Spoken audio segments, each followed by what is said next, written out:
Bible സ്വവർഗരതിയെ വളരെ വ്യക്തമായി വിലക്കുന്നുണ്ട്. ലേവ്യ പുസ്തകം ഓർക്കുക. ലേവിയ പുസ്തകം 18:22, അതുപോലെ 20:13. ഇത് മ്ലേച്ഛത അഥവാ അറപ്പ് എന്നാണ് വചനം പറയുന്നത്. പിന്നീട് പൗലോസ്ലിഹ റോമർക്ക് എഴുതിയ ലേഖനത്തിൽ 1:26-27 വാക്യങ്ങളിൽ അതും വളരെ വ്യക്തമാണ്.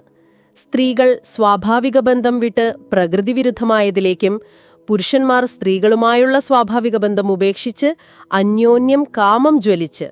അതെ, ഇത് ദൈവീക പദ്ധതിക്ക് വിരുദ്ധമാണെന്ന് വ്യക്തമാക്കുന്നു. പിന്നെ വിവാഹത്തെക്കുറിച്ച് വചനം പറയുന്നതോ അതെത്ര മനോഹരമായ വ്യക്തമായ ഒരു ചിത്രമാണ് നൽകുന്നത്. ഒരു പുരുഷനും ഒരു സ്ത്രീയും തമ്മിലുള്ള ബന്ധം അതുമാത്രമാണ് ദൈവം വിവാഹമായി സ്ഥാപിച്ചത്. ഉൽപ്പത്തി 2:24 തന്നെ അതിന്റെ അടിസ്ഥാനം കാണാം. പിന്നീട് നമ്മുടെ കർത്താവ് തന്നെ അത് മത്തായി 19 സ്ഥിരീകരിക്കുന്നുണ്ട്. ശരിയാണ്.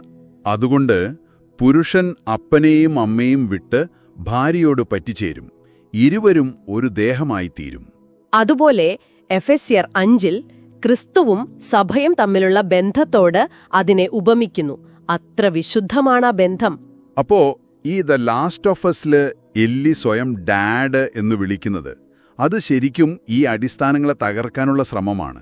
അതെ, മാതാപിതാക്കളുടെ റോളുകൾ, ലിംഗഭേദ വ്യത്യാസങ്ങൾ.